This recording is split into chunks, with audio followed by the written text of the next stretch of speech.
হুজুর কি হলো, কেন, কি জন্য? ডাক দিয়া বলেন, আমার একটা সমস্যা, আমি আপনাদের উপকার করেছি, এবার আমার একটু উপকার করুন। আমি নিশ্চিত আমার পরিচয় পত্রটা কবরের মধ্যেই পড়ে গেছে। যখন আমি লাশটা নোয়াইয়া কবরে রাখছিলাম, ওই বাঁকা হইতে যাইয়া আমার বুক পকেট থেকে আমার পরিচয় পত্রটা কবরে পড়ে গেছে। তোমরা যদি আমাকে একটু অনুমতি দাও, আমি মাথার পাশ দিয়া একটা ছোট্ট গর্ত করে হাতটা ঢুকাইয়া পরিচয় পত্রটা নিয়ে আসব। যদি আপনারা আমাকে একটু অনুমতি দেন, যদি আপনারা আমাকে অনুমতি দেন। মানুষেরা কয়, কোনো অসুবিধা নাই হুজুর, এত বড় উপকার আপনি আমাদের করলেন, আমাদের কারণে আপনার ক্ষতি হবে এটা আমরা চাই না। আপনি যা মন চায়, যেদিকে মন চায় গর্ত খনন করেন, গর্ত খনন করে আপনার পরিচয় পত্র যেভাবে নিতে চান নিয়ে নেন। মাথার পাশ দিয়ে আল্লাহর বান্দা তিনি গর্ত খনন করলেন। আল্লাহু আকবার। গর্ত খনন করে করে যেই মাত্র কবরের পর্যন্ত তিনি পৌঁছলেন, তাকায় দেখেন পুরা কবরটা নূরের আলোয় চমকাইতেছে। এ কোনো জ্যান্ত আলো নয়, গোটা এলাকাটা একদম নূরের আলোতে চমকায় উঠল। কবরের এই সুরঙ্গ দিয়া আলো বাহিরে বেরিয়ে আসলো, গোটা এলাকা চমকাইতে লাগলো। আর মাথার পাশেই তার আইডি কার্ড, পরিচয় পত্রটাও পরিষ্কার দেখা যাইতে লাগলো। আল্লাহর বান্দা পরিচয় পত্রটা টান দিয়ে তিনি উঠাইলেন, আর দেখতে পেলেন কবরের ভিতর থেকে এমন গ্রান, এমন এক সুগ্রান, এমন এক সুগ্রান যা দুনিয়ার কোনো আতরের গ্রান নয়, আতরের গ্রান নয়। এই গ্রানই মনে হয় দুনিয়ার নয়, জান্নাতি গ্রান। সাথে সাথে এলাকার ভিতরে হইচই পড়ে গেল, মানুষজন জমা হয়ে গেল, শহর থেকেও মানুষজন আসা শুরু করলো। হাকিমুল ইসলাম কারি তৈয়ব সাহেব রাহিমাহুল্লাহ তিনি বলেন, আমরা দারুল উলুম দেওবন্দের অফিসেই বসা, ওই অবস্থায় আমাদের কাছে খবরটা আসলো। আমি নিজে বের হয়ে গেলাম দেখার জন্য, আমি নিজে গেলাম সেখানে। গেলাম তো গেলাম, দূর থেকেই তাকায় দেখতে পেলাম কবর শুধু নয়, কবরের গোটা এলাকাটা নূরের আলোতে চমকাইতেছে।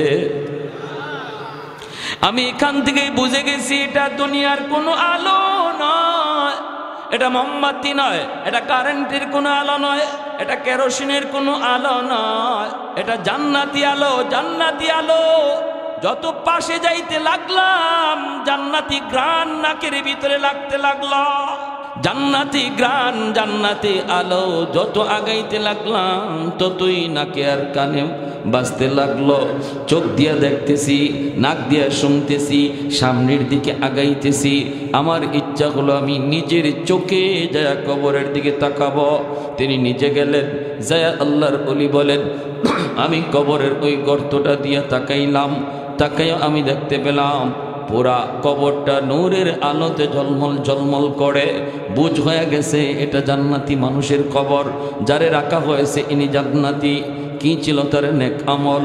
সাধারণ একজন মানুষ, সাধারণ একজন মানুষ চর এলাকায় মাত্র যায় বসবাস শুরু করেছে। চলে গেলাম তার বাড়িতে খবর নেওয়ার জন্য, খোঁজ নেওয়ার জন্য চলে গেলাম। তার মেয়েটাকে জিজ্ঞেস করলাম, মা বলো না, বলো না, কি তোমার আব্বার নেক আমল ছিল? আমার ইয়াকিন হয়ে গেছে গো মা, তোমার আব্বা কবরে যাইতে দেরি, জান্নাতে পৌঁছতে দেরি হয় নাই। কি এমন নেক আমল, কি এমন নেক আমল ছিল তোমার বাবার? একটু বলো না, বলো না। মেয়েটা তখন ডাক দিয়া বলতেছে, উস্তাদজি আমার আব্বার তেমন কোনো নেক আমল মনে পড়ে না, নজরও পড়ে না। আব্বা তো 5 ওয়াক্ত নামাজ পড়তেন, আর অতিরিক্ত আমল যা মনে পড়ে সকাল সন্ধ্যা আব্বা ওই যে তাকের উপরে মালিকের কালাম, এই কোরআনুল কারীমটা হলো আমার আব্বার কোরআন। প্রতিদিন সকাল সন্ধ্যা আব্বা কোরআন তেলাওয়াত করতেন। কিন্তু বড় কষ্টের খবর, আমার আব্বা কোরআন তেলাওয়াত জানতেন না, তিনি কোরআন পড়া জানতেন না। প্রতিদিন তিনি বের করতেন কোরআন, কোরআন, কোরআনের পৃষ্ঠাটা উল্টাইতেন আর পৃষ্ঠার নিচ দিয়া আঙ্গুল ঘুরাইয়া কানতেন, চোখের পানি ঝরে ঝরে কানতেন আর আঙ্গুল ঘুরাইতেন প্রতি লাইনের নিচে নিচে এইভাবে আঙ্গুলটা ঘুরাইতেন আর বলতেন, মালিক তোমার এই কালামের এই আয়াতে তুমি কি বলছো আমি জানি না, কারণ আমি মূর্খ, আমি পড়া জানি না, অর্থ জানি না, কিন্তু আমি 100 বিশ্বাস করি মালিক, তুমি এই আয়াতে যা বলছো আমি সব বিশ্বাস করলাম।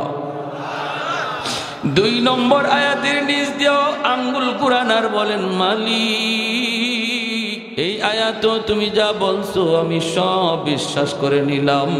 এইভাবে প্রতিটা আয়াতের নিচ দিয়ে আব্বা আঙ্গুল ঘুরাইতেন আর চোখ থেকে টপ টপ করে পানি পড়তো, চোখ থেকে টপ টপ করে কোরআনের পৃষ্ঠায় পানি পড়তো। এই আমার আব্বার আমল জানি, আর বেশি জানি না।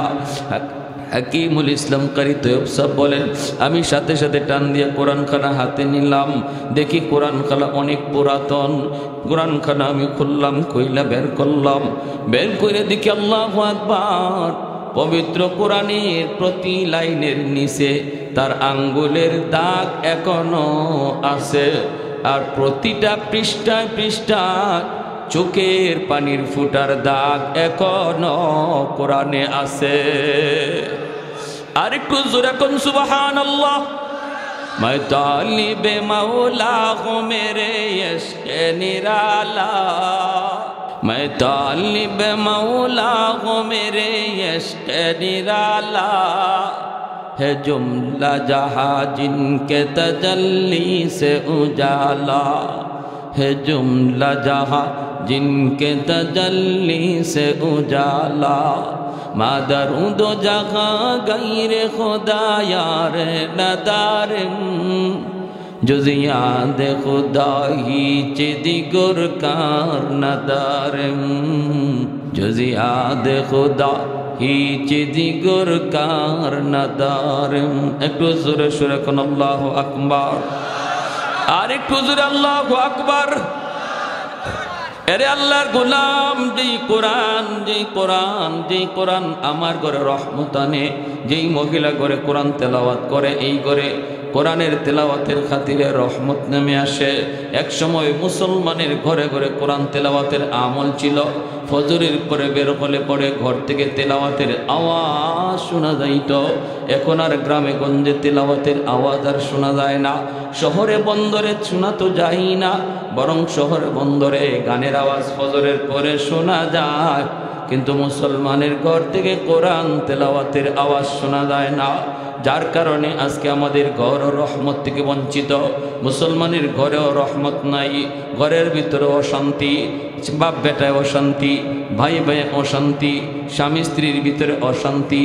হুজুর পানি পড়া দেন, পানি পড়া দেন, হুজুর পানি পড়া দেন, তাবিজ পড়া দেন, হুজুর পানি পড়া দেয়, তাবিজ পড়া দেয়। এই তাবিজ পড়া পানি পড়া কাম হয় না। এরপরে হুজুরকে গালাগালি। হুজুররা আজকালের হুজুররাও ভালো না, হুজুরদের পানি পড়ায় কোনো কাম হয় না, তাবিজ পড়ায় কোনো কাম হয় না। আগের যুগে হুজুররা পানি পড়া দিলে ডাইরেক্ট অ্যাকশন ছিল, এখন কি যে হলো, কিছুই তো হয় না। আমি বলি মা গো শোনো, এটা হুজুরের দোষ না, হুজুরের দোষ না।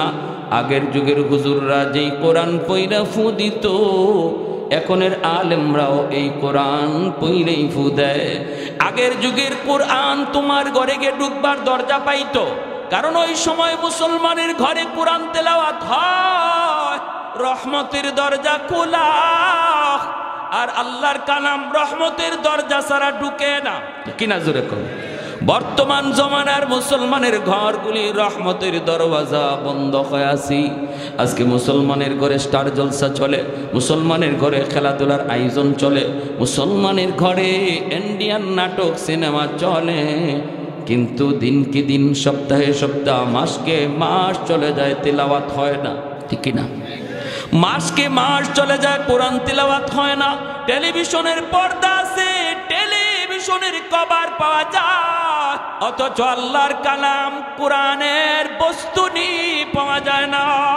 আল্লাহর কোরআনের উপর ধুলাবালি পড়তেছে, অবহেলায় কোরআন পড়ে আছে আমার ঘরে, টেলিভিশনের যত্ন আছে, কোরআনের যত্ন নাই। আগের যুগে কোরআন তেলাওয়াত হইতো সকাল সন্ধ্যা, এখন হয় না মাসকে মাস। এজন্য এখনের যুগে মুসলমানের ঘরের রহমতের দরজা বন্ধ, গান বাজনা হয় প্রতিদিন, গজবের দরজা খোলা। আমার টেলিভিশন প্রতিদিন চলে কিন্তু কোরআন তেলাওয়াত প্রতিদিন চলে না। টেলিভিশন প্রতিদিন অন হয়, কোরআন কোনোদিন ওপেন হয় না। এজন্য রহমতের দরজা বন্ধ, গজবের দরজা খোলা। হুজুর পানি পড়া দেয় ঠিক, তাবিজ পড়া দেয় ঠিক, যায় আপনার ঘরে ঢুকার জন্য, যায় দেখে রহমতের দরজা বন্ধ, গজবের দরজা খোলা। আল্লাহর কোরআন রহমতের দরজা ছাড়া ঢুকে না, এজন্যই তো হয় না। নতুবা কোরআনের অ্যাকশন আসেনি না নাই? ফখরে বাঙ্গাল রহমতুল্লাহি আলাইহি বহুত বড় বুজুর্গ ছিলেন। একবার এক নাস্তিক ট্রেনের মধ্যে হুজুরে পায়া কয় কি শুনবেন, কয় হুজুর এই সাধারণ মানুষ আর কত ধোঁকা দিয়ে আপনারা চলবেন। নাউজুবিল্লাহ, আসতে নাস্তিকগুলির কথা তো এইটাই বেড়ে, সাধারণ মানুষ আর কত বোকা বানাইবেন। হুজুর কয় কি বোকা বানাইলাম? কয় এই যে মানুষ আয় হুজুর একটু পানি ফোড়া দেন, একটু ফু দেন, একটু তাবিজ দেন, আর আপনারাও কি পড়েন না পড়েন, ফু দিয়ে দিলেন, এই একটা বাতাস দিলেন, এই বাতাসে কি হইলো? ঔষধ খাইয়ে আমাদের কাম হয় না, আর আপনাদের বাতাসে কাম হয়। বুঝছেন কি কয়? অ্যান্টিবায়োটিক খায় তাও কাজ হয় না, আর আপনারা ফু দিয়ে আর কত বোকা বানাইবেন মানুষ। হুজুর বলতেছে আমাদের ফুতে কি কাম হয় তুমি বুঝো না? কয় না, এটা বোঝার দরকার নাই, এটা হয় না, কিছু হয় না, এটা আপনাদের একটা ধোঁকাবাজি, পাউতাবাজি। হুজুর বলতেছেন শুনেন, হুজুর কি বলতেছে? হুজুর বলতেছে শোনো, এই ফু আর বাতাসে যে কি হয় এটা তুমি বুঝো না। কয় না বুঝি না, তো তোমারে বুঝাই। কয় বুঝান। হুজুরে কয় তুমি বুঝতা যদি তুমি বৈধ বাপের সন্তান হইতা। হয়েছে নি কাম?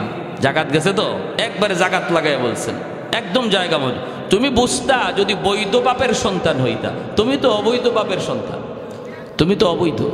যেই খালি উনি বলছে তুমি অবৈধ সন্তান, এমনি হ্যার চেহারা লাল হয়ে গেছে, শরীর ফুলে গেছে। এত বড় কথা আমারে মোল্লা মুন্সি মৌলবীরা টাইম আছে, হ্যাঁ হাত পা গরম হয়ে গেছে, ধরে ফেলবে হুজুরকে। মানুষজন থামাইতেছে, কি হয়েছে ভাই, কি হয়েছে?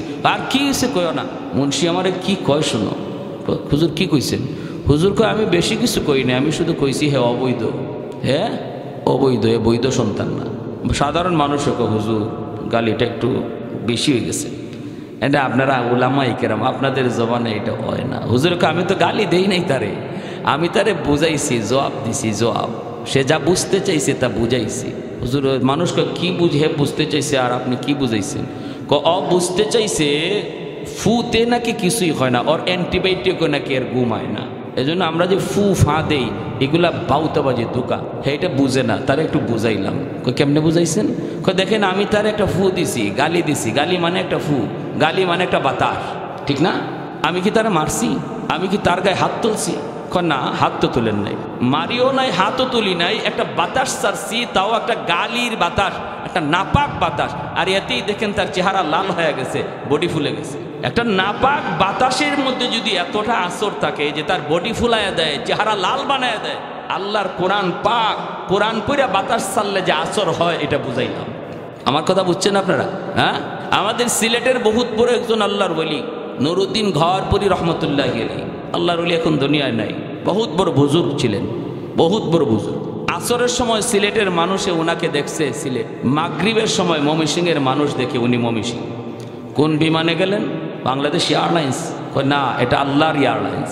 জিন্নাত ওনার তাবে ছিল, জিনরা ওনাকে বিভিন্ন সময় বিভিন্ন জায়গায় পৌঁছাই দিত। এত বড় হুজুর ছিলেন, জিন্নাতদের অত্র এলাকার বিচারক ছিলেন। তো শনি মঙ্গলবারে ইনি ফু দিতেন, শনি মঙ্গলবারে পানি পড়া দিতেন। পানি পড়া, আপনারা পানি পড়া বুঝেন? হ্যাঁ, হাজার হাজার মানুষ শনি মঙ্গলবারে পানি পড়া নেওয়ার জন্য গহরপুর আসতো সিলেট। আর মাদ্রাসার সামনে বিশাল একটা পুকুর। তো হুজুর ব্যস্ত মানুষ, কোন দিক থেকে কোন দিকে যান, এত মানুষকে ফু দিবেন, পানি পড়া দিবেন কেমন করে? এটারও তো একটা টাইম লাগবে। হাজার হাজার মানুষ সবাইরে যদি ফু দিতে চান, ওনার তো আর অন্য কোনো কাজ করার সুযোগই থাকবে না। এজন্য উনি বলতেন কি, শোনো আমি পুকুরে ফু দিয়া গেলাম, তোমরা পানি নিয়ে দিও। মাদ্রাসার সামনের বিশাল বড় পুকুরে উনি ফু দিয়া চলে যেতেন, আর মানুষ এই পুকুর থেকে এরকম বোতল বইরা বইরা পানি নিত আর কাম হয়ে যেত। এখন একজন ভক্ত হুজুরের খুব কঠিন ভক্ত, সে এরকম কাচের একটা জগ নিয়া, জগের মধ্যে পানি লইয়া হুজুরের কাছে আসছে। লন্ডনী মানুষ, হুজুর লন্ডন গেলে তার বাসায় থাকে, আর সে দেশে আসছে। আইসা কয়, হজরত আমার এই জগে, এই কাচের জগে আপনি ফু দেন। হুজুর বলতেছে, কেন? আমি তো পুকুরে ফু দিলাম। কয়, পুকুরে ফু দিছেন হজরত, ভালো কথা, কিন্তু আমার ইয়াকিন কম হয়।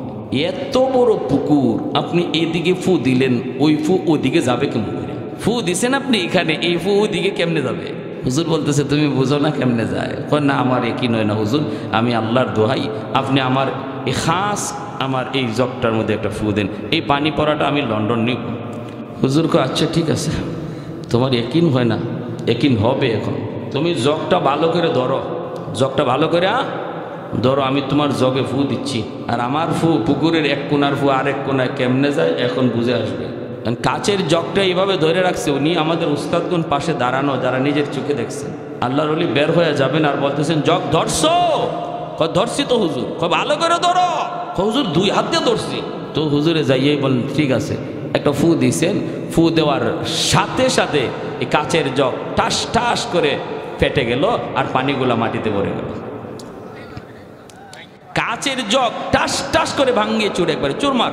হুজুর বলতেছেন, পানি কই? হুজুর মাপ চাই, আমার বিয়াদবি হয়ে গেছে, আমি বুঝি নাই হুজুর। এখন বুঝেছে তো, হ্যাঁ? এজন্য মনে রাখবেন, ওলামায়ে কেরাম আল্লাহর কালাম পড়েই আপনার পানি ফোড়া দেয়, তাবিজ ফোড়া দেয়, আপনার ফু দেয়। যদি কাজ না হয়, এটা আলেমের দোষ নয়, কোরআনের কোনো সমস্যা নয়। সমস্যা যে ঘরে যাওয়ার কথা, এই ঘরের। সবাই জি কর না, আমার কথা একমত না আপনারা? এটা তো আমাদের নিজের চোখে দেখা। বলুন, এই পরিবর্তন আজ সমাজে হয়েছে কিনা? এক জমানায় কোরআন তেলাওয়াত ফজরের পরে ঘরে ঘরে শোনা যাইতো কি যাইতো না? মুরব্বীদের তেলাওয়াত গানে ভাসত। আর এখন মুসলমানের ঘরের পাশ দিয়া ফজরের পরে যদি যাওয়া হয় কোনো গ্রামের ভিতর দিয়া, মনে হয় সব মানুষ মনে মরেই গেছে। রাতের বেলাও চুরি করাটা এত কঠিন, এত সহজ না। ফজরের পরে চুরি করা যত সহজ হয়। এর মাঝে তো এখন বিশ্বকাপ, কি কাপ চলছে? রাত 3টে পর্যন্ত ভোলা মানুষ সজাগ। বাপরে বাপ, গত রাত ঘুমাইতে পারছেন আপনারা? কিন্তু আমরা শহরের মানুষের ঘুম বিনাশ, বম আর বম। এই পোলা যারা 3টে সাড়ে 3টে পর্যন্ত খেলা দেখলো, হে তাজ্জুদ পড়ছে না? ফজরই কইতে পারে নাই, ফজরই তো কইতে পারে নাই। যার কারণে আজকে আমাদের সমাজে অশান্তি, ঘরে অশান্তি, দেশে অশান্তি, ভাই ভাইয়ে দ্বন্দ্ব, বাপ বেটায় দ্বন্দ্ব, স্বামী স্ত্রীর ভিতরে বেমিল, স্বামী স্ত্রীর ভিতরে মহব্বত কম। সব কিছুর মূল হলো রহমত নাই, ঠিক কিনা? কেন নাই? ওয়ানুনাজ্জিলু মিনাল কুরআন মা হুয়া শিফাউন ওয়া রাহমা ওয়া রাহমাতুল লিল মুমিনিন।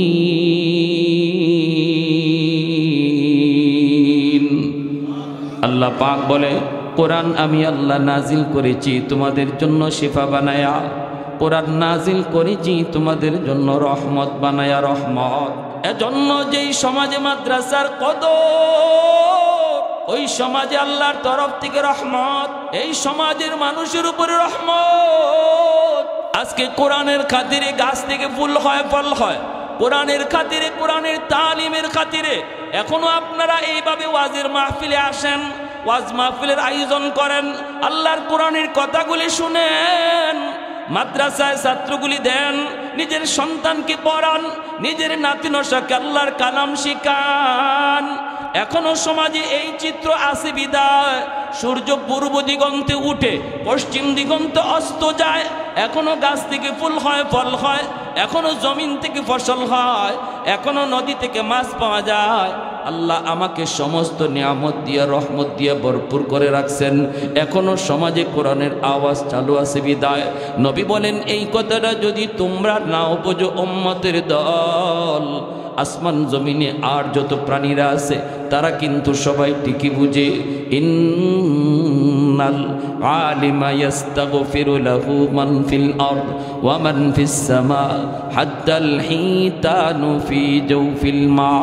আল্লাহর নবী বলেন, আসমান জমিনের ভিতরে আর যত মাখলুক তোমরা দেখো, ওই যে দেখো জঙ্গলের বাঘ, ওই যে দেখো জঙ্গলের ভাল্লুক, ওই যে দেখো গর্তের পিপিলিকা আর সাপ, পানির নিচের মাছ, এমনকি গাছের পাতাটা পর্যন্ত।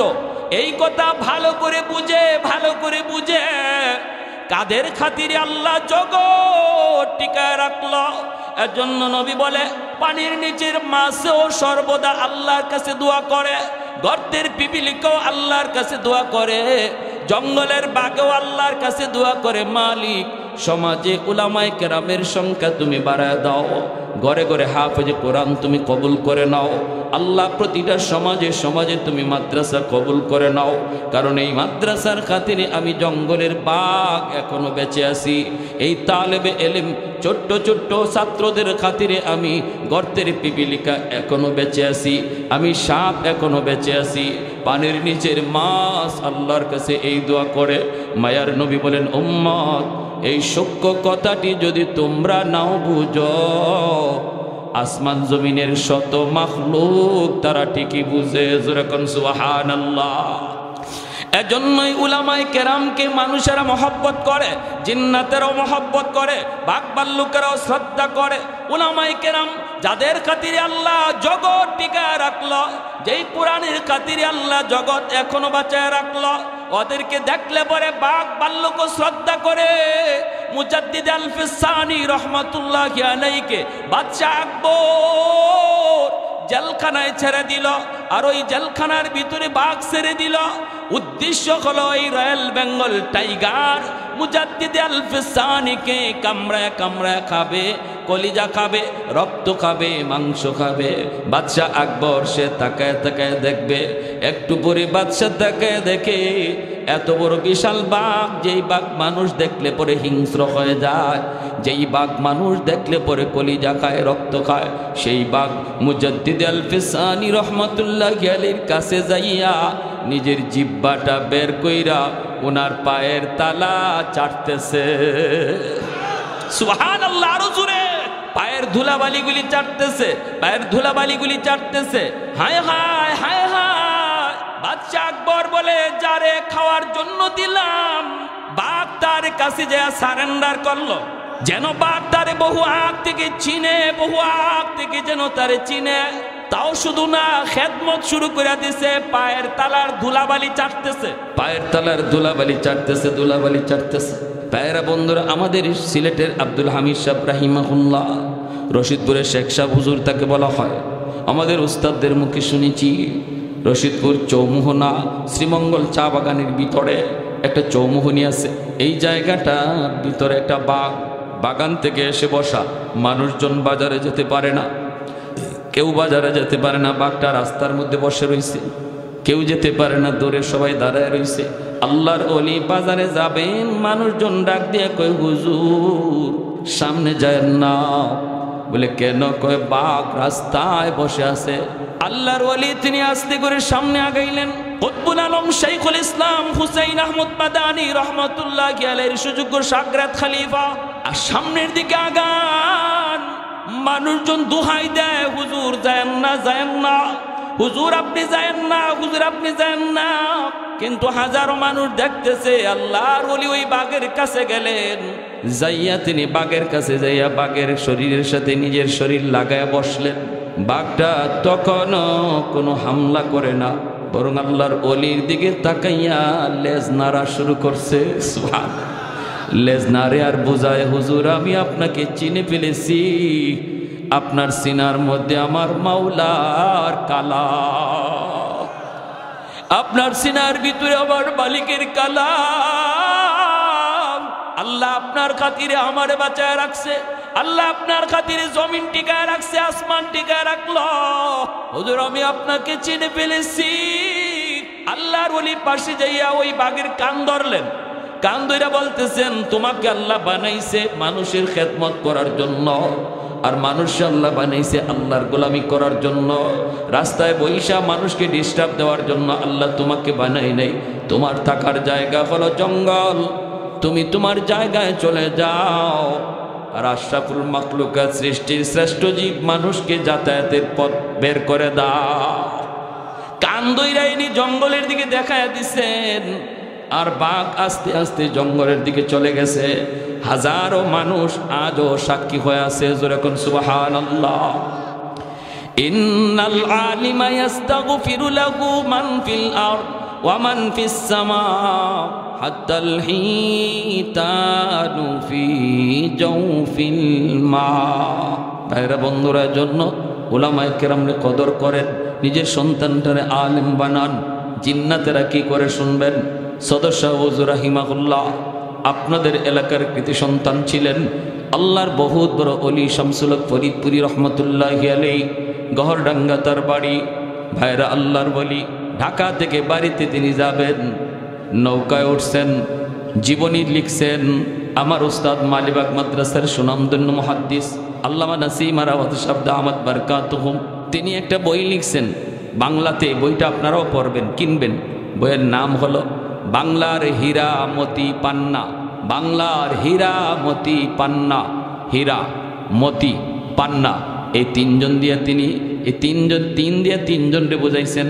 একজন মোহাম্মদুল্লাহ হাফিজজি, আরেকজন হলেন পীরজি, আরেকজন হলেন শামসুল হক ফরিদপুরি। এই তিনজনের জীবনী নিয়ে তিনি বইটা লিখছেন। এই বইয়ের মধ্যে আমার ওস্তাদ তিনি লিখছেন, সদস্য হুজুর তিনি একবার বাড়িতে যাবেন, বসতে বসতে রাত হয়ে গেল, নৌকায় করে তিনি যাবেন। নৌকা ফেরি ঘাটে ঘাটে মানুষজন লাগায়। হুজুরের ঘাটটা হলো অনেক দূরে, হুজুর একদম শেষ বর্ডারে। মাঝি হুজুরকে দেখে চিনে ফেলছে। হুজুর বাড়ি যাবেন বলে, হ্যাঁ। রাত হলো কেন? কয় জরুরি কাজে এসেছি। চল বাবা চল। মানুষজন ঘাটে ঘাটে নামল, আল্লাহর অলিকে নিয়ে মাঝি রওনা দিল। রাত বেজে গেল প্রায় 12টা 1টা। এই অবস্থায় মাঝি কয়, হুজুর কোনো টেনশন নাই, আপনি একা হলেও আমি আপনাকে বাড়ি পর্যন্ত পৌঁছাইয়া দিব।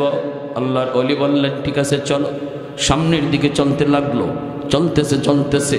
হঠাৎ করে আল্লাহর অলি বলতেছেন, বাবা মাঝি শুন, আমাকে আমার বাড়ি পর্যন্ত নেওয়া লাগবে না, এই জায়গায় তুমি আমাকে নামায় দাও, পায়ে হেঁটে বাড়ি যাব। মাঝি বলতেছে, হুজুর এই জায়গায় যদি নামেন, বিশাল বড় একটা হাওর, আপনাকে পায়ে হেঁটে বাড়ি যাওয়া লাগবে। প্রচন্ড শীত, ঘন কুয়াশা, কেন কেন আপনি এই জায়গায় নামবেন? নামার প্রয়োজন নাই, আমি আপনাকে বাড়ি পর্যন্ত পৌঁছাবো। আল্লাহর ওলি বললেন, বাবা তুই এত কিছু বুঝবি না রে বাবা, আমার এই জায়গায় নামায় দে, এখানেই আমাকে নামা, আমি পায়ে হেঁটেই বাড়ি যাব। হুজুর নৌকা যাবে ঘাটে, পায়ে হেঁটে কেন? হুজুর ধমক দিলেন, বেটা সব কথা সব জায়গায় প্রশ্ন করবি না, নামা। মাঝি নামায় দিছে। মাঝি কয়, আমারও মনে মনে শখ জাগলো, কেন হুজুর এখানে নামলেন? আমিও পিছনে পিছনে দেখব, কোনো কারণ ছাড়া নামার কথা না। কে পায়ে হেঁটে কষ্ট করবে? নৌকা যাবে ঘাটে, এরপরও কেন নামলেন? আমি নিজে দেখব। হুজুর নামছেন, মাঝিও পিছনে পিছনে নামছে। হুজুর টের পান নাই। কুয়াশার রাত, প্রচন্ড কুয়াশা, সামনে কে আছে কিছু দেখা যায় না। ওই অবস্থায় মাঝি সেও পিছনে নামছে। মাঝি তো পিছনে নাইমা হুজুরকে সর্বদা ফলো করতেছে। আল্লাহর ওলি তিনি তো আর পিছনে ফলো করেন না, সামনের দিকে যাইতেছেন। হঠাৎ করে মাঝি তাকায় দেখে, আল্লাহু আকবার, নামাইলাম আমি মানুষ একজন, কিন্তু এখন তার ডাইনে বামে এত মানুষ, এরা কারা, কি এদের পরিচয়? আমি নামাইলাম একজন, আর এখন এত মানুষ, এরা কারা? আমার ভয় লাগলো, কলিজায় পানি নাই। ভয় অস্থির, তবু সাহস করে আগাইতেছি। আর দেখতেছি কাণ্ড, সামনে পিছনে ডানে বামে অসংখ্য মানুষ পাহারা দিয়া যেন একজন রাষ্ট্রপতি অথবা মিনিস্টার যাইতেছে, তারে রাস্তা দেখায়া তারা নিতেছে আর কিছু প্রশ্ন করতেছে। আল্লাহর ওলি প্রশ্নের জবাব দিতেছেন, কিছু প্রশ্ন করতেছে আর তিনি জবাব দিতেছেন। এইভাবে যাইতেছে, সামনের দিকে যাইতে বাড়ি পর্যন্ত পৌঁছে গেলেন। ওই অবস্থায় মাঝি বলতেছে, বাড়ি পর্যন্ত পৌঁছে আল্লাহর ওলি যেই মাত্র ঘরে ঢুকবেন, তখনই দেখি আর কোনো মানুষজন, কাউকে দেখা যায় না। সমস্ত মানুষগুলি অদৃশ্য হয়ে গেল। আল্লাহর ওলি ঘরে ঢুইকা যেই দরজা লাগাইতে চাবেন, এমনি আমি সামনে যা হাজির। হুজুর আমাকে দেখে বলতেছেন, বেটা তুই? কয় হুজুর আমি আপনার পিছনে পিছনে আইছি। কেন নামছেন? এটা দেখার জন্য। হুজুর বলেন তুই কিছু দেখছো নাকি? কয় হুজুর আমি যে কি দেখলাম, কলিজায় পানি নাই। পানি থাকবার কথা, হ্যাঁ? আরো রাতের বেলা হুজুর বলতেছে রে বাবা তোর পায়ে ধরি, তুই কারো কাছে বলবি না, কারো কাছে বলবি না, বলবি না, বলবি না। কারণ আল্লাহর ওলিরা ওদের নিজেদের কারামত কারো কাছে নিজে বলতেন না। কেউ যদি দেখেও তারে নিষেধ করতেন। এটা হক্কানি আল্লাহওয়ালা চিনার লক্ষণ আর আলামত। ভণ্ড যদি হয় একটু বলে 10 গুণ, ঠিক না? এটা হলো বেজাল্লা, বেজাল্লা চিনবার আলামত।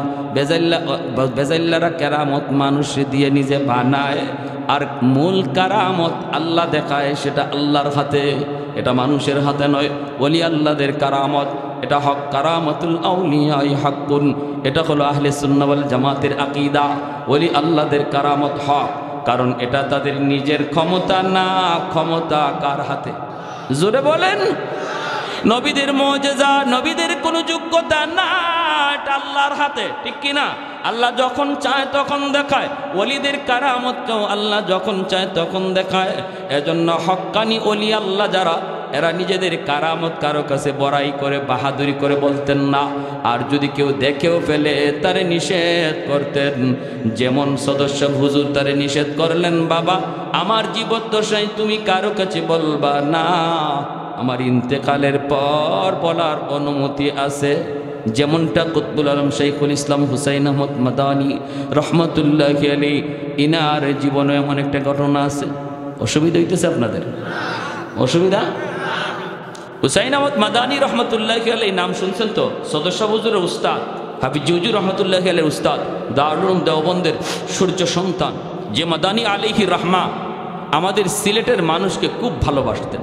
রমজান মাস ইনি সিলেট কাটাইতেন, এতেকাফ করতেন সিলেট। আবার রোজার ঈদটা তিনি আমাদের গ্রামের মানুষের সাথে আয়া করতেন। কুতবুল আলম শহীদ হুসাইন আহমদ মাদানী রহমতুল্লাহ, যিনি 18 বৎসর মায়ার নবীর রওজা শরীফের কাছে বইসা হাদিস পড়াইছেন। আল্লাহর নবীর শোনায়া শোনায়া 18 বৎসর হাদিস পড়াইছেন। ওনাকে একজন মানুষ, সাধারণ মানুষ, কোনো মজলিসে দেখলেই দূর থেকে বলতো বাতা দেউঙ্গা, বাতা দেউঙ্গা, বলে দিব, বলে দিব। আর এই আওয়াজটা যেই মাদানী রহমতুল্লাহি আলাইহির কানে আসতো, ইনি চমকে যাইতেন। কে কইতেছে? কইয়া দিমু, কইয়া দিমু, কইয়া দিমু। বাংলা বুঝেন তো? কইয়া দিমু মানে কি? কইয়া বইলা দিমু।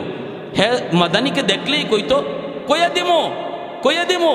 মাদানী সমস্ত মানুষকে এইভাবে ধাক্কা দিয়ে সরাইয়া, সামনে যারা উলামায়ে কেরাম থাকতেন সব এমনি ধাক্কা দিয়ে সরাইতেন, সরাই দৌড় দিয়ে তার কাছে আসতেন। আইসেই বুকে বুকে বুক লাগাইয়া চাপড়াইয়া ধরতেন আর বলতেন, না ভাই বইল না। যেরকম সুবহানাল্লাহ। বুকে বুক লাগাইতেন, কপালে চুমু খাইতেন আর বলতেন বইল না, বইল না, বইল না। একবার দুইবার না, হে যেখানেই মাদানী রহমতুল্লাহি আলাইহি আসবেন খবর পাইতো, উনি এখানেই যে হাজির হইতেন। হাজির হইয়া একটু দূরে থেকেই আওয়াজ দিতেন, কয়া দিমু। আর যেই কথা কয়া দিমু, মাদানী সব মানুষ সরাইয়া দৌড় দিয়া ওরে বুকে জড়াইয়া ধরতেন। মানুষজন তারে জিজ্ঞেস করতো, কি রে ভাই তুমি কি কয়ে দিবা? কইতাম না। মানুষে যখন জিজ্ঞেস করতো তুমি কি কয়ে দিবা? কইমু না, কইমু না। আরে ভাই কি হইছে ক না, তুমি কয়া দিমু। মাদানী দৌড় দিয়ে আইসা তোমার বুকে জড়াই দেন। আমরা তোমার জিজ্ঞেস করি কি কইবা, তুমি কইমু না। ঘটনাটা কি? কইমু না। শেষ তো কবে কইবা? সময় আসলে কইমু। ওই মাদানী রহমতুল্লাহি আলাইহির ইন্তেকালের পর মানুষজন তারা জিজ্ঞেস করছে, এখন কইবা? হ্যাঁ এখন কইমু। আমি গঙ্গু, এক মাদানী আলাইহি রহমা গঙ্গুতে, ভারতের গঙ্গুতে একটা ঘরে তিনি বিশ্রাম নিতেছিলেন। আমি শেষ রাতে ওই ঘরের পাশ দিয়ে যাইতেছিলাম। হঠাৎ করে এই ঘরে একটা জিকিরের আওয়াজ শুনলাম। আমি ঘরে তাকাইলাম, ঘরে কে আমি জানি না, কিন্তু বুঝতেছি ঘরে কেউ জিকির করতেছে শেষ রাতে। তখন আমি ওই ঘরের দিকে তাকায়া দেখি ওই মানুষটার জিকিরের তালে তালে ঘরের দরজা জানালাও জিকির করতেছে। এমনকি ঘরের দেয়াল, এই যে দাফনা আছে এগুলো তেমন তো পাকা, ওই সময় তো পাকা ছিল না, কাঁচা দেয়ালগুলিও লাফাইতেছে জিকিরের তালে তালে। তো আমি তখন বাহিরে দাঁড়াইছিলাম যে কে ভিতরে এইভাবে জিকির করে, যার জিকিরের সাথে দরজা জানালাও জিকির করতেছে, তারে একটু দেখা দরকার। আমি একটু বাহিরে দাঁড়াই অপেক্ষা করতেছি, দেখি কে বের হয়।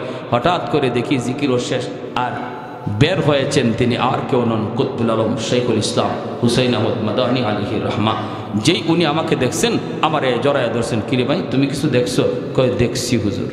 তখনই আমার বুক জড়ে বলছে, সাবধান, তুমি কারো কাছে কইও না, আমার জীবদ্দশায় তুমি এগুলা কারো কাছে কইও না। এই জন্য হুজুরের জীবদ্দশা আমি বলি নাই। তো মানুষজন জিজ্ঞাসা, তুমি হুজুরের কোনো মজলিসে দেখলে দূর থেকে কয়ে দিমু এইভাবে এরম করছো কেন? কইরম করবো না তো কি? এরপরে আমি হুজুরের এত ভক্ত হয়ে গেছি, আমি হুজুরে না দেখলে আমার কলিজা ফেটে যায়। যখন শুনি যে হুজুর অমুক জায়গায় আসছেন, এখন হুজুরের সাথে মুসাফা কর্ম, বুক মিলাইমু কেমন কইরা। তোমরা উলামায়ে কেরাম হুজুরকে লইয়া এমনভাবে ভিড় দিয়া রাখো, আমরা সাধারণ মানুষ ভিতরে যাওয়ার সুযোগ আছে, আমরা দাঁড়া গেলে আমাদেরকে পাত্তাই দেও না। তোমরা লাঠি দিয়ে বাড়ি মারো, তোমরা হাত দিয়ে ঘুষি মারো। এই অবস্থায় আমি হুজুরের সাথে বুক মিলাইমু কেমনে? এজন্য বুদ্ধি বের করছি, আমার যাওয়া লাগবে না, হুজুর আসবে। আমি যাব কেন? হুজুর আসবে। এজন্য আমি যেই মাত্র কইতাম কইয়া দিমু, তখনই দেখি আমার মনের ইচ্ছা পূরণ হয়ে যায়। হুজুর তোমরা সবরে সরাইয়া আমার সাথে এসে বুক মিলায়। তো সদস্য হুজুর রহিমাহুল্লাহ ইনিও বলতেন যে বাবা কইও না। কি ঘটনা? ঘটনা হলো, আমি নৌকায় থাকতেই এই এলাকার জিন্নাতের সর্দার আমার কানে কানে সালাম দিয়া কয়, হুজুর আমরা দীর্ঘদিন যাবৎ আপনার অপেক্ষায়, আমাদের অনেক সমস্যা আমাদের নিজেদের ভিতরে, সবাই আমরা একমত হইছি আপনি যা সমাধান দিবেন, যা রায় দিবেন সবাই মেনে নিবে। আমরা এক বাক্যে আপনাকে মানলাম। হুজুর দয়া করে যদি একটু নামতেন, আমাদের অনেক মাসালা মাসাইলও জানার দরকার ছিল, অনেক সমস্যার সমাধানও দরকার ছিল, যদি একটু দয়া করে এখানে নামতেন, আমরা আপনাকে হাওরটা পাহারা দিয়া বাড়ি পর্যন্ত পৌঁছাবো। হুজুর হয়তো হাঁটতে আপনার একটু কষ্ট হবে, বাকি এটুকু সময়ের ভিতরে আমাদের যা জানার ছিল আমরা জেনে নেব। আর কোনো চিন্তা নাই, রাস্তাঘাট এত অন্ধকার, এটাও আপনার চিনা লাগবে না, আমরাই আপনার বাড়ি পর্যন্ত পৌঁছাবো। যখন জিন্নাত সর্দার আমাকে কানে কানে এই বলছে, তখনই আমি নামবার সিদ্ধান্ত নিছি, এজন্য এখানে নামছি। আল্লাহু আকবার জোরে কোন। এজন্য আল্লাহর নবী বলেন, শোনো হক্কানি উলামায়ে কেরামের কদর মর্যাদা তোমরা যদি নাও বুঝো, আর যত মাখলুক রয়েছে, মানুষ ছাড়া দানব, পশু পাখি, গাছপালা, তরুলতা, তারা সব সময় মাদ্রাসার কদর জানে, মাদ্রাসার ছাত্রদের কদর বুঝে, উলামায়ে কেরামের কদর বুঝে। বিধায় অল টাইম গাছের পাতাটাও মাদ্রাসার জন্য আল্লাহর কাছে দোয়া করে, গাছের পাতাটা পর্যন্ত মাদ্রাসার জন্য আল্লাহর কাছে দোয়া করে। সেখানে আপনাদের মাদ্রাসা এখানে এই জায়গার ভিতরে গড়ার পিছনে আমার ভাই রিপন মুন্সি ভাই যে সুন্দর একটা, সুমন ভাই যে একটা কথা বইলা গেলেন, হ্যাঁ শুনলাম, আমার ওই দাওয়াত দেওয়ার সময় উনি বলছেন আমার মসজিদে গিয়ে আমার দাওয়াত দিয়ে আসছেন, একদম সশরীরে হাজির হয়ে। এই হিসাবে আপনাদের খুশনসিব, আপনাদের ইমানি স্পিরিট, ইমানি জজবা আল্লাহর কাছে কবুল হয়েছে। আপনাদের পূর্বপুরুষদের, আপনাদের বাপ চাচাদের, আপনাদের বাপ দাদাদের তার ইমানি জজবা আল্লাহর কাছে মকবুল হয়েছে। বিধায় এই জমিনটারে আল্লাহ তার কোরআনের মার্কাজ বানাইছে। এখন এটার কদর করা দরকার আসেনি না নাই? কারা কারা কদর করতে রাজি? একটু হাত উঠে আল্লাহকে দেখো। আল্লাহ তুমি কবুল করো, মঞ্জুর করো। শুধু টাকা পয়সা দিয়া না, সবচেয়ে বড় কদর হলো সন্তান দাও, সন্তানকে হাফেজ বানাও। হাসরের মাঠে আল্লাহ নবীর বাপ মারে তালাশ করবেন না, হাসরের মাঠে আল্লাহ একজন হাফেজে কোরআন আর একজন আলেমের মা আর বাবাকে আল্লাহ নিজে তালাশ করবেন। মান কারা আল কোরআন ওয়া আমিলা বিমা ফিহি উলবিসা ওয়ালিদাহু তাজান ইয়াউমাল কিয়ামা। আল্লাহ বলবেন, দুনিয়াতে তোমার সন্তানের মাথায় পাগড়ি পরাইছে তার উস্তাদ, আর হাসরের মাঠে আমি আল্লাহ তোমরা বাপ মার মাথায় পাগড়ি পরাবো। এতটা ইজ্জত পাবে, সম্মান পাবে একজন কোরআনওয়ালার বাপ মা। যদি সন্তান দেওয়ার বয়স না থাকে, আর নাতি টার্গেট করেন যে আমার নাতিটারে হাফেজ বানাবো, আমার নাতিটারে আমি কি বানাবো, আলেম বানাবো, এরকম নিয়ত করে নেন, পাক্কা ইরাদা করেন। আল্লাহ দুনিয়াতেও দামি বানায় দিবে আপনি দাদাকে, আখিরাতেও আল্লাহ দামি বানায় দিবে, আখিরাতেও আল্লাহ দামি বানায় দিবে একজন হাফেজ, একজন আলেমের উসিলায়। আর যারা তাও কোনো সুযোগ নাই মাদ্রাসার কদর করব, ছোট্ট একটা এতিম বাচ্চার লালন পালনের পুরা ব্যবস্থা আমি নিয়ে নিব, আমার এই সুযোগ নাই একজন ছেলেকে হাফেজ বানানোর, কিন্তু আমি মাদ্রাসার একটা ছেলে হাফেজ হইতে যা খরচ লাগে আমি দিব। যদি আল্লাহ এরকম তৌফিক দেয়, এরকম দায়িত্ব নিয়ে আনেন। টাকা পয়সা থাকবে না, এই যে আমার আগে হুজুর বইলা গেলেন, টাকা পয়সা থাকবে না, চলে যাবে, এগুলা চলে যাবে, কিন্তু যদি একটা ছেলের হাফেজ আমি বানাইয়া যাই, এটা আমার রয়ে যাবে। একজন ভাই সবার আগে কোন একটু আমার কাছে কোনো কি না, ওয়াদা না, যদি আপনারা দিল থেকে কিছু নগদ টাকা মাদ্রাসায় দিতে চান, কি কোন হুজুর লেখাইতাম, লেখানি বাকি না নগদ? আচ্ছা ঠিক আছে। যদি আপনারা মনে করেন উঠবেন না, একজন ভাই যদি উঠেন আমি কষ্ট পাবো, আর বোঝা গেল মাদ্রাসার প্রতি দরদ কম, আমি পারবো না, তৌফিক নাই, সেটা ভিন্ন কথা, কিন্তু অন্তর দিয়ে দোয়া তো করতে পারবো, এটা তো পারবো নাকি? একজন ভাই বলেন, হুজুর আমি আমার